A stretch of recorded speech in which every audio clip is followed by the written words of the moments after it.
ഒരു മനുഷ്യന് സ്വന്തം അസുഖം സ്വയം ഭേദമാക്കാൻ കഴിയുമോ? ഇതാണ് എനിക്ക് നിങ്ങളോട് ചോദിക്കാനുള്ള ചോദ്യം. ഒരുപക്ഷെ നിങ്ങൾ ചിന്തിക്കുന്നുണ്ടാകും, അങ്ങനെ സംഭവിക്കുമായിരുന്നെങ്കിൽ പിന്നെ ആശുപത്രികളെല്ലാം പൂട്ടേണ്ടി വരുമായിരുന്നില്ലേ? നമുക്ക് ചികിത്സകരുടെയോ ഡോക്ടർമാരുടെയോ ആവശ്യമെന്താണ്? സത്യത്തിൽ ഈയൊരു സംശയമാണ്, അല്ലെങ്കിൽ ഈയൊരു വിശ്വാസമില്ലായ്മയാണ് നമ്മളെ വീണ്ടും വീണ്ടും രോഗികളാക്കുന്നത്. നമുക്ക് സ്വയം ചികിത്സിക്കാൻ കഴിയുന്നില്ല, കാരണം നമ്മുടെ മനസ്സിനും നമ്മുടെ ശരീരത്തിനും നമ്മുടെ തലച്ചോറിനും സ്വന്തം അസുഖങ്ങൾ ഭേദമാക്കാൻ കഴിയുമെന്ന് നമ്മൾ വിശ്വസിക്കുന്നില്ല. നിങ്ങൾ എപ്പോഴെങ്കിലും കാട്ടിലെ മൃഗങ്ങളെ ശ്രദ്ധിച്ചിട്ടുണ്ടോ? അവയ്ക്ക് എപ്പോഴെങ്കിലും മുറിവുണ്ടായാലോ അസുഖം വന്നാലോ ആ അസുഖം തനിയെ ഭേദമാകുന്നു. നമ്മുടെ എല്ലാവരുടെയും തലച്ചോറിൽ ശരീരത്തെ സുഖപ്പെടുത്താൻ കഴിയുന്ന ചില രാസവസ്തുക്കൾ ഉൽപ്പാദിപ്പിക്കപ്പെടുന്നുണ്ട്. ഇന്നത്തെ ഈ കഥയിലൂടെ മരുന്നുകൂടാതെ നമ്മുടെ അസുഖങ്ങളെ എങ്ങനെ സ്വയം മാറ്റാം എന്നുള്ള വഴികളാണ് നമ്മൾ മനസ്സിലാക്കാൻ പോകുന്നത്. നിങ്ങൾ പൂർണ്ണ ശ്രദ്ധയോടെ ഈ വഴികൾ പഠിക്കുകയും മനസ്സിലാക്കുകയും ചെയ്താൽ വിശ്വസിക്കൂ, നിങ്ങൾക്ക് ഒരു ചികിത്സകനെയോ ആശുപത്രിയെയോ ആശ്രയിക്കേണ്ട ആവശ്യം വരില്ല. കാരണം നിങ്ങളുടെ ശരീരത്തിന് സ്വന്തം അസുഖം സ്വയം മാറ്റാൻ സാധിക്കും. അതുകൊണ്ട് ഈ കഥ വളരെ ശ്രദ്ധയോടെ കേൾക്കുക. കഥ ആരംഭിക്കുന്നു. ഒരിക്കൽ പുറമേ കാണാൻ നല്ല ആരോഗ്യമുള്ള തടിമിടുക്കുള്ള ഒരാൾ ഒരു ചികിത്സകന്റെ അടുത്തെത്തി. ആ ചികിത്സകൻ ആ പ്രദേശത്ത് വളരെ പ്രശസ്തനായിരുന്നു. മറ്റാർക്കും മാറ്റാൻ കഴിയാത്ത പല അസുഖങ്ങളും അദ്ദേഹം ഭേദമാക്കിയിരുന്നു. അദ്ദേഹത്തിന്റെ ചികിത്സാരീതിയും വളരെ വ്യത്യസ്തമായിരുന്നു. അദ്ദേഹം മരുന്നുകൾ നൽകുകയോ പഥ്യം പറയുകയോ ചെയ്തിരുന്നില്ല. അതുകൊണ്ടുതന്നെ അദ്ദേഹം ആ പ്രദേശത്ത് വലിയ പേര് നേടി. ആ മനുഷ്യൻ ചികിത്സകനോട് പറഞ്ഞു, ഞാൻ അങ്ങയെക്കുറിച്ച് ഒരുപാട് കേട്ടിട്ടുണ്ട്. ചുറ്റുമുള്ളവരെല്ലാം അങ്ങയെക്കുറിച്ചാണ് സംസാരിക്കുന്നത്. മരുന്നുകളൊന്നുമില്ലാതെ അങ്ങ് അസുഖം ഭേദമാക്കുമെന്ന് കേട്ടു. ഇതൊരത്ഭുതം തന്നെയാണ്. എന്നാൽ ഇതെങ്ങനെ സാധിക്കും? മരുന്നില്ലാതെ നമുക്കെങ്ങനെ അസുഖം മാറ്റാൻ കഴിയും? ആ മനുഷ്യൻ തന്റെ പ്രശ്നങ്ങൾ പറയാൻ തുടങ്ങി. കാണാൻ ഞാൻ നല്ല ആരോഗ്യമുള്ളവനായും തടിയുള്ളവനായും തോന്നാം. പക്ഷേ എന്റെ ഈ അമിതവണ്ണം എനിക്ക് വലിയ അസുഖങ്ങൾക്ക് കാരണമായിരിക്കുകയാണ്. തടി കുറയ്ക്കാൻ ചിലർ പറയുന്നു, ചിലർ മരുന്ന് തരുന്നു, പക്ഷേ എന്റെ അസുഖങ്ങൾ മാറുന്നില്ല. അയാൾ തുടർന്നു, എന്റെ ശരീരത്തിൽ ഒരുപാട് അസുഖങ്ങളുണ്ട്. എനിക്ക് തന്നെ അറിയില്ല എന്തൊക്കെയാണെന്ന്. ഉദാഹരണത്തിന്, എനിക്ക് ആസ്മയുണ്ട്. കുറച്ചു നടക്കുമ്പോഴേക്കും കിതയ്ക്കുന്നു. കൂടാതെ മുട്ടുവേദനയുണ്ട്. ചിലപ്പോൾ എന്റെ ഹൃദയമിടിപ്പ് വല്ലാതെ കൂടുന്നു. ഹൃദയസ്പന്ദനം നിലച്ചുപോകുമോ എന്നുപോലും ഞാൻ ഭയക്കുന്നു. ഇനിയും എന്തൊക്കെ അസുഖങ്ങൾ എനിക്കുണ്ടെന്ന് എനിക്കറിയില്ല. അങ്ങ് എന്തെങ്കിലും പരിഹാരം പറഞ്ഞു തരൂ. മരുന്നുകൾ കഴിച്ച് ഞാൻ മടുത്തു. എനിക്ക് മരുന്നിന്റെയോ ഡോക്ടറുടെയോ ആവശ്യമില്ലാതെ സ്വയം അസുഖം മാറ്റാൻ കഴിയുന്ന എന്തെങ്കിലും മാർഗം പറഞ്ഞുതരൂ. ചികിത്സകന്റെ ഉപദേശം. ഘട്ടം 1. വിശ്വാസവും ശ്രദ്ധയും. ആ സന്യാസി വൈദ്യൻ ചോദിച്ചു, നിനക്ക് നിന്റെ അസുഖം സ്വയം മാറ്റാൻ കഴിയുമെന്ന് പൂർണ്ണ വിശ്വാസമുണ്ടോ? ഈ വിശ്വാസമാണ് ഏറ്റവും പ്രധാനപ്പെട്ട കാര്യം. ചിലർ തങ്ങളുടെ ശരീരത്തിന് അസുഖം മാറ്റാൻ കഴിയുമെന്ന് ഒരിക്കലും വിശ്വസിക്കില്ല. അതുകൊണ്ട് അവർക്ക് സ്വയം ചികിത്സിക്കാൻ കഴിയാറില്ല. എന്നാൽ ശരീരം അസുഖം മാറ്റുമെന്ന് വിശ്വസിക്കുന്നവർക്ക് മാത്രമേ അത് സാധ്യമാകൂ. നിനക്ക് വിശ്വാസമുണ്ടെങ്കിൽ മാത്രം ഞാൻ ആ വഴികൾ പറഞ്ഞുതരാം. വിശ്വാസമില്ലെങ്കിൽ അത് പറഞ്ഞിട്ട് കാര്യമില്ല. അതുകേട്ട ആ മനുഷ്യൻ പറഞ്ഞു, എനിക്ക് വിശ്വാസമില്ലായിരുന്നെങ്കിൽ ഞാൻ അങ്ങയോട് ചോദിക്കില്ലായിരുന്നല്ലോ. എനിക്ക് വിശ്വാസമുണ്ട്. ദയവായി ആ വഴികൾ പറഞ്ഞുതരൂ. സന്യാസി വൈദ്യൻ വിവരിച്ചു തുടങ്ങി. നമ്മുടെ ശരീരം ചില ലക്ഷണങ്ങളിലൂടെ നമ്മോട് കാര്യങ്ങൾ പറയാൻ ശ്രമിക്കാറുണ്ട്. എന്നാൽ നമ്മളത് അവഗണിക്കുന്നു. അതുകൊണ്ട് ആദ്യം ശരീരത്തിന്റെ ലക്ഷണങ്ങൾ മനസ്സിലാക്കാൻ തുടങ്ങുക. ഇതിനായി നീ സ്വന്തം ശരീരത്തിൽ ശ്രദ്ധ കേന്ദ്രീകരിക്കണം, ധ്യാനിക്കണം. ധ്യാനത്തിലൂടെ ശരീരത്തിലുണ്ടാകുന്ന മാറ്റങ്ങളെ തിരിച്ചറിയാൻ കഴിയും.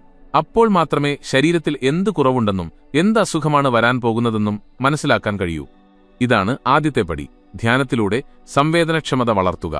ഉദാഹരണത്തിന്, നിനക്ക് ശ്വാസം മുട്ടുന്നുണ്ടായിരുന്നു, പക്ഷേ നീ അത് ശ്രദ്ധിച്ചില്ല. പിന്നീട് അത് ആസ്മയായി മാറി. എന്നാൽ തുടക്കത്തിലെ ആ ലക്ഷണം നീ ശ്രദ്ധിച്ചിരുന്നെങ്കിൽ ആസ്മ വരുന്നതിന് മുമ്പ് തന്നെ നിനക്കത് തടയാമായിരുന്നു.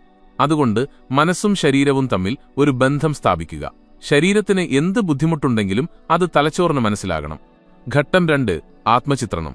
രണ്ടാമത്തെ പടി ആത്മചിത്രണമാണ്. ഇതിനായി ശാന്തമായ ഒരിടം കണ്ടെത്തുക. അവിടെയിരുന്ന് കണ്ണുകളടച്ച് നീ പൂർണ്ണ ആരോഗ്യവാനായിരിക്കുന്നതായി മനസ്സിൽ കാണുക. നിനക്കുള്ള അസുഖങ്ങളെല്ലാം പൂർണ്ണമായും മാറിപ്പോയതായി സങ്കൽപ്പിക്കുക. ഒരു 5 മിനിറ്റ് നേരം അസുഖമെല്ലാം മാറി നീ എങ്ങനെയിരിക്കുമോ ആ രൂപം മനസ്സിൽ കണ്ടുകൊണ്ട് ആ ഒരവസ്ഥയിൽ തന്നെ തുടരുക. ഇതിനായി നിനക്ക് മനസ്സിനെ ശാന്തമാക്കുന്ന സംഗീതം ഉപയോഗിക്കാം. നിന്റെ ആത്മചിത്രണം എത്രത്തോളം വ്യക്തമാണോ അത്രയും വേഗം ശരീരം അസുഖം മാറ്റാൻ തുടങ്ങും. നമ്മൾ ഇങ്ങനെ ചെയ്യുമ്പോൾ ശരീരം അതിന്റെ ഏറ്റവും മികച്ച രൂപം കാണുന്നു. നമ്മുടെ തലച്ചോറും മനസ്സും ആ രൂപത്തിലേക്ക് ആകർഷിക്കപ്പെടുന്നു. ഉപബോധ മനസ്സറിയാതെ തന്നെ അസുഖങ്ങൾ മാറ്റി നമ്മൾ മനസ്സിൽ കണ്ട ആ രൂപത്തിലേക്ക് ശരീരത്തെ എത്തിക്കാൻ ശ്രമിക്കും. ഇതാണ് ഏറ്റവും ശക്തമായ വഴി. ഇത് ഉപയോഗിച്ച് നിനക്ക് തടി കുറയ്ക്കാം, സൗന്ദര്യം കൂട്ടാം, അസുഖങ്ങൾ മാറ്റാം, മരുന്നില്ലാതെ തന്നെ. പ്രപഞ്ചത്തിലെ എല്ലാ ശക്തികളും നമ്മുടെ ഉപബോധ മനസ്സിലുണ്ട്, പക്ഷേ അത് ഉപയോഗിക്കാൻ നമുക്കറിയില്ല. ആ ശക്തികളെ ഉണർത്താനുള്ള വഴിയാണ് ഈ ആത്മചിത്രണം.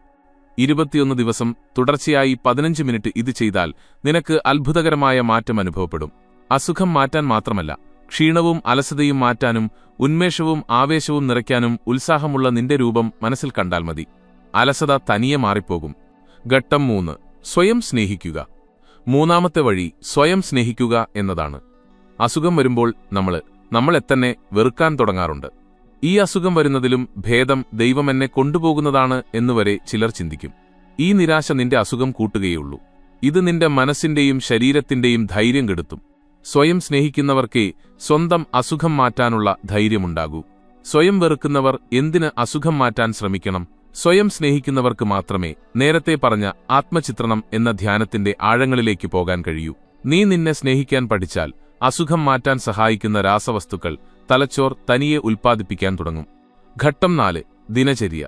ഇതൊക്കെ ചെയ്യുമ്പോഴും നിന്റെ ദിനചര്യ വളരെ പ്രധാനമാണ്. നീ എന്ത് കഴിക്കുന്നു, എപ്പോൾ വ്യായാമം ചെയ്യുന്നു, ആരുടെ കൂടെ സമയം ചെലവഴിക്കുന്നു എന്നത് പ്രധാനമാണ്. തെറ്റായ ദിനചര്യ പിന്തുടരുമ്പോഴാണ് നമ്മൾ യഥാർത്ഥത്തിൽ രോഗികളാകുന്നത്. അത് മാനസിക സമ്മർദ്ദമുണ്ടാക്കും. സമ്മർദ്ദമുണ്ടായാൽ രോഗങ്ങൾ കൂടും. കൃത്യസമയത്ത് ഭക്ഷണം കഴിച്ച് നന്നായി ഉറങ്ങി വ്യായാമം ചെയ്താൽ നീ സമ്മർദ്ദമില്ലാത്ത ജീവിതം നയിക്കും. അപ്പോൾ രോഗങ്ങൾ നിന്നിൽ നിന്ന് അകന്നു നിൽക്കും. സത്യസന്ധമായി നല്ലൊരു ദിനചര്യ പാലിച്ചാൽ ജീവിതം സന്തോഷം കൊണ്ട് നിറയും. ഘട്ടം 5. ഉപബോധ മനസ്സിന്റെ ശക്തി. സന്യാസി വൈദ്യൻ തന്റെ സംസാരം തുടർന്നു. നിന്റെ ഉപബോധ മനസ്സിനെ അസുഖം മാറ്റുന്ന ജോലി ഏൽപ്പിക്കാൻ പഠിക്കൂ. അതിനായി രാത്രി കിടക്കാൻ പോകുമ്പോൾ കണ്ണുകൾ അടച്ച് മനസ്സ് ശാന്തമാക്കി, എന്റെ അസുഖങ്ങൾ മാറിക്കൊണ്ടിരിക്കുന്നു, വേരോടെ നശിച്ചുകൊണ്ടിരിക്കുന്നു എന്ന് സ്വയം വിശ്വസിപ്പിക്കുക. ഇങ്ങനെ ചിന്തിച്ചുകൊണ്ടുറങ്ങിയാൽ നിന്റെ ഉപബോധ മനസ്സ് അതിന്റെ മാന്ത്രിക വിദ്യ കാണിച്ചു തുടങ്ങും. നീ ഉറങ്ങുമ്പോഴും ഉപബോധ മനസ്സ് ഉണർന്നിരിക്കും. ഉറങ്ങുന്നതിന് തൊട്ടുമുമ്പ് നമ്മൾ എന്താണോ ചിന്തിക്കുന്നത്, രാത്രി മുഴുവൻ ഉപബോധ മനസ്സ് അതിൽ പ്രവർത്തിക്കും. ഇത് ദിവസവും രാത്രി ചെയ്താൽ രാവിലെ എഴുന്നേൽക്കുമ്പോൾ നിനക്ക് വലിയ മാറ്റം തോന്നും. പതുക്കെ പതുക്കെ അസുഖങ്ങൾ കുറയും. ഇത് ഉറങ്ങുന്നതിന് തൊട്ടുമുമ്പ് തന്നെ ചെയ്യണം. കാരണം പകൽ നമ്മൾ തിരക്കിലായിരിക്കും. രാത്രിയിലാണ് ഉപബോധ മനസ്സ് പൂർണ്ണശക്തിയോടെ പ്രവർത്തിക്കുന്നത്. സന്യാസി വൈദ്യൻ പറഞ്ഞു, ശാസ്ത്രം എത്ര വളർന്നാലും ഇന്നും ശാസ്ത്രത്തിനറിയാത്ത പല അസുഖങ്ങളുമുണ്ട്. വലിയ ഡോക്ടർമാർക്ക് പോലും കണ്ടുപിടിക്കാൻ പറ്റാത്ത അസുഖങ്ങളുണ്ടാകാം. അങ്ങനെയുള്ളപ്പോൾ മരുന്നുകൊണ്ട് മാത്രം അത് മാറുമെന്ന് കരുതുന്നുണ്ടോ? നിങ്ങൾക്ക് സ്വയം അസുഖം മാറ്റാൻ കഴിയുന്നില്ലെങ്കിൽ മാത്രം വൈദ്യന്റെ അടുത്ത് പോവുക. എന്നാൽ അതിനു മുമ്പ് സ്വയം ശ്രമിച്ചു നോക്കൂ. മരുന്നില്ലാതെ ശരീരത്തെ സുഖപ്പെടുത്താനുള്ള എല്ലാ ശക്തിയും നിന്റെ ഉള്ളിലുണ്ട്. പണ്ടുകാലത്ത് ശാസ്ത്രമോ ആശുപത്രികളോ ഇല്ലായിരുന്നപ്പോൾ ആളുകൾ ഈ വിദ്യകളാണ് ഉപയോഗിച്ചിരുന്നത്. എന്നാൽ കാലം മാറിയപ്പോൾ ആശുപത്രികളുടെയും മരുന്ന് കമ്പനികളുടെയും ലാഭത്തിനു വേണ്ടി ഈ വിദ്യകൾ നശിപ്പിക്കപ്പെട്ടു. രോഗികൾ വന്നാലല്ലേ അവർക്ക് വരുമാനമുണ്ടാകൂ. അതുകൊണ്ട് നിങ്ങൾക്ക് സ്വയം ചികിത്സിക്കാൻ കഴിയില്ലെന്ന് അവർ നിങ്ങളെ വിശ്വസിപ്പിച്ചു. അതിന്റെ ഫലമായി ഒരു രോഗം മാറുമ്പോൾ മറ്റൊന്നു വരുന്നു. അതിനുള്ള മരുന്ന് കഴിക്കുമ്പോൾ വേറെ രോഗങ്ങൾ വരുന്നു. അതുകൊണ്ട് നിനക്ക് സ്വയം ചികിത്സിക്കാൻ കഴിവുണ്ടെന്ന് വിശ്വസിക്കുക. ഞാൻ പറഞ്ഞ ഈ വഴികൾ 21 ദിവസം തുടർച്ചയായി ചെയ്യുക. അതിനുശേഷം വന്ന് എന്നെ കാണൂ. അപ്പോൾ നിനക്കുണ്ടായ മാറ്റങ്ങൾ പറയാം. ഇത്രയും പറഞ്ഞ് ആ സന്യാസി തന്റെ ശിഷ്യന്മാരുടെ അടുത്തേക്ക് പോയി. ആ മനുഷ്യൻ 21 ദിവസം ഈ കാര്യങ്ങൾ കൃത്യമായി പാലിക്കുമെന്ന് ഉറപ്പിച്ചു. തനിക്കുണ്ടാകുന്ന മാറ്റങ്ങൾ സന്യാസിയെ വന്ന് അറിയിക്കുമെന്നും തീരുമാനിച്ചു. സുഹൃത്തുക്കളെ, ഈ കഥ നിങ്ങൾക്ക് എങ്ങനെ അനുഭവപ്പെട്ടു? നിങ്ങളുടെ അഭിപ്രായങ്ങൾ കമന്റ് സെക്ഷനിൽ തീർച്ചയായും അറിയിക്കുക. ഇഷ്ടമായെങ്കിൽ ഈ ചാനൽ സബ്സ്ക്രൈബ് ചെയ്ത് ബെൽ ഐക്കൺ അമർത്തുക. അടുത്ത ഒരു കഥയുമായി വീണ്ടും കാണാം. അതുവരെ സ്വന്തം ആരോഗ്യം ശ്രദ്ധിക്കുക.